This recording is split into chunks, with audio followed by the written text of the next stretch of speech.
As a person who chases after cashback and ways to save money on my already incurring expenses, I figured I'd do this video for you guys who are going to travel or are already in the midst of planning how to save some money on your flights and your accommodations, and how I actually go about this whole process of booking for my upcoming travel. So for all my Singaporean viewers who are watching this, stay tuned to the end where I share with you also the cards that I use to maximize more cashback and also miles while booking for all my accommodations and also my flights. There are some tips when it comes to booking your flights and your accommodations, whether should you book through your desktop or should you book through an app, and how to actually compare between different platforms to know which is the cheapest offered. Sometimes booking directly with the accommodation may or may not be the cheapest that you can get, and also same goes for flights, it might not be the cheapest option out there. What I personally do is that I use Google Flights and also Google Hotels to find for accommodations and for flights to know which is the cheapest option out there. You have platforms like Skyscanner that brings together all the different platforms to show you which is the cheapest, but Google Flights and Google Hotels does the same as well. I personally prefer Google Flights and Google Hotels,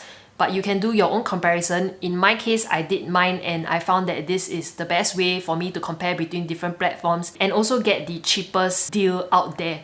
So right now, let's just bring you to my desktop. On my desktop, if you can see here, you search for Google Flights. Make sure you do it on a private window as well. So in your private window, you search for Google Flights, press on Google Flights, and you can search whether is it a round trip, an economy trip, a budget trip, and you can actually filter for the different things that you want to see. Say for example, I'm booking a one-way trip to South Korea, to Seoul. As you can see here, they actually show you all the different prices in the month of September itself. So we're just taking September for an example. Right now, the flight prices, as you can see, it's actually quite alright for a one-way trip. And if you click done, you can actually go into the further breakdown where it brings to you the best flights with the best price offered out there. Whether is it a direct flight or whether are there layovers, stopovers at different countries, you can have a look at it here and filter for what you would need as well. The cheapest option that we can get is actually a direct flight on Scoot. And if you select this flight, it will bring you to the page and you can either book with Scoot directly or you can book on different platforms that they offer here as well. And if you book directly or with other platforms, you can see that there are price differences. Although it's only a slight difference, but sometimes when you compare with other platforms, it might add up to something. And also for accommodations,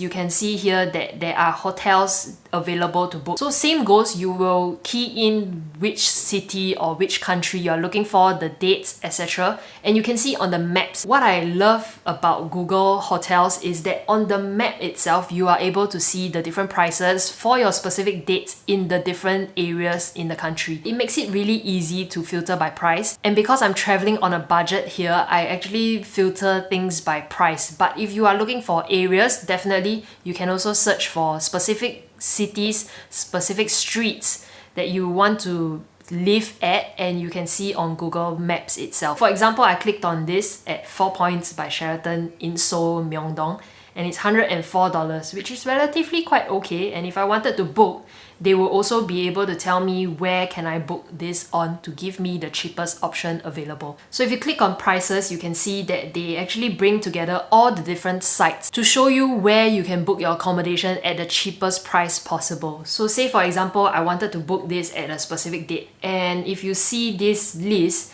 the cheapest that you can get this at is at trip.com at $103, which compared to the others is relatively quite alright. It's just $1 difference. You can even choose to book at a platform that is your preferred provider. Like say for me, example, I really love booking through Agoda. So if it's just $1 or $2 difference, I will almost always choose Agoda as my preferred platform. So this is how I actually book my accommodations and my flights. I use Google to do the comparisons as it strings together all the different providers, and it's possible to get the cheapest option out there. Moving on, the next thing that I would like to share with you guys is that booking on your desktop or on the application on your mobile phone actually makes a difference. A few days ago when I wanted to book my hotel, I used Google Hotels and I came to find out the specific hotel that I wanted to book. Agoda offered it at the cheapest price possible, And I made the comparison between booking on the desktop version and also the application version. This was what I found. Most of the time what we are told is that booking on the mobile phone is actually cheaper. In this scenario, it wasn't the case. So if I make the comparison here, I actually screen recorded this and let me just show you. Booking on your desktop version for the same hotel and for the same dates, the desktop is actually cheaper compared to the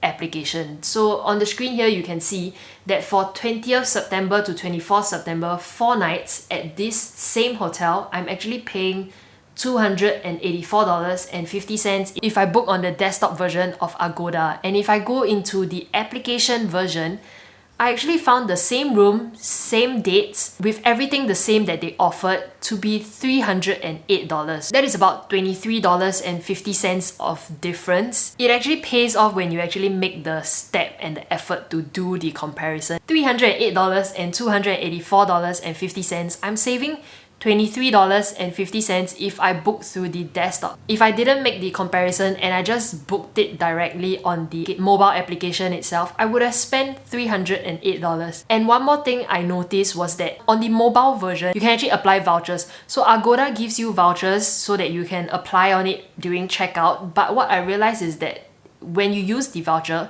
the prices that you book for the accommodations are actually inflated slightly. It doesn't actually make sense to apply the voucher and pay more, because if you see here, the 6% voucher that I wanted to apply for the accommodation cost me $316 compared to $308 or even the desktop version of $284.50.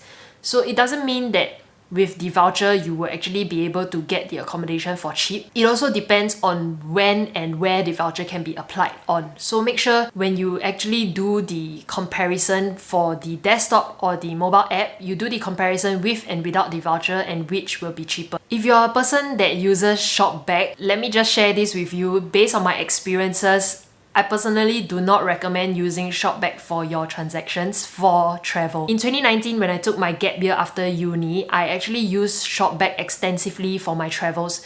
So what Shopback does is that they offer you cashback when you book on Agoda or Booking.com through their app. How it works is that they are the middle platform where they bridge consumers together with the retailers like Booking.com, Agoda, or even Expedia. What you will get is cashback based on your purchases made through them. Let me just show you my Shopback applications. In 2019 and 2020, I actually earned quite a bit of cashback based on the accommodations and flights that I have booked. And I wanted to do the same for my travels this time round. And I realized that they actually inflated the price with the amount of cashback that you were supposedly going to receive. On the left-hand side of this white screen here, you can see that the Shopback extension is actually activated. I do earn some cashback when I book through Shopback, and that amounts to 6% of the price. But with Shopback, the price of this same accommodation is $173 for 4 nights. Whereas if you look onto the right screen here, the private window that I have not activated the Shopback and I logged into my account with the same accommodation and the same dates for the same room is actually $162, which is cheaper. So sometimes it doesn't mean that you use Shopback, you will earn cashback and also get a cheaper rate. But in some sense, I felt that the numbers was inflated, and instead of giving you the cashback upfront, they use the amount that you paid for and give you the cashback at the 90-day period, which doesn't exactly make sense in some way. So what I would prefer doing is to actually just book directly with the accommodations provider, which is Booking.com, to get it at $162, and I do have to pay a little bit more just to get back my money in 90 days.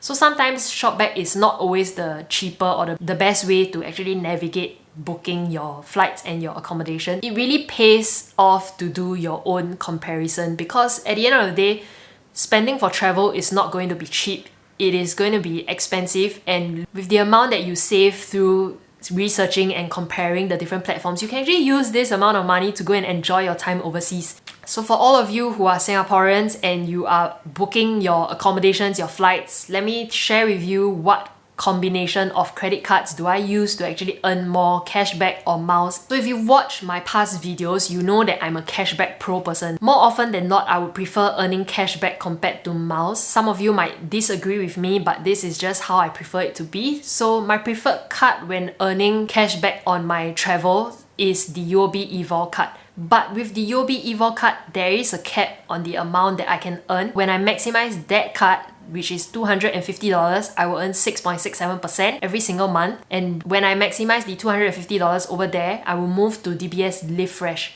So DBS Live Fresh is also 5% capped at $20 for online transactions. When I maximize the DBS Live Fresh, it is then I go into a miles card, which recently I've applied for. I applied for the DBS Altitude card. For DBS Altitude, you actually earn 4 miles per dollar on your travel spending. On your local spending, it is lesser. Let me just pull out the terms and conditions. If you see in their terms and conditions page, the miles you earn on your local spending is 1.2 miles for every $1 local spend. But if you do transactions for travel, like online flights and hotel transactions, you will earn 4 miles per dollar, which is a higher miles compared to your average card that earns you 1.2 or 1.8 miles. So as much as possible, when you want to chase after miles, try and get a card that gives you 4 miles per dollar. This is my credit card combination on how I actually chase after cashback and also miles at the same time. Alright, just to add on, the DBS Altitude card is actually a 3 mile per dollar card. Initially, when I mentioned that you should be earning 4 miles per dollar, try as much as possible to get a card that gives you 4 miles per dollar. I found that the HSBC Revolution card actually gives you 4 miles per dollar. I tried applying for the HSBC Revolution card, but the application process for the HSBC Revolution actually takes a lot more time for it to approve.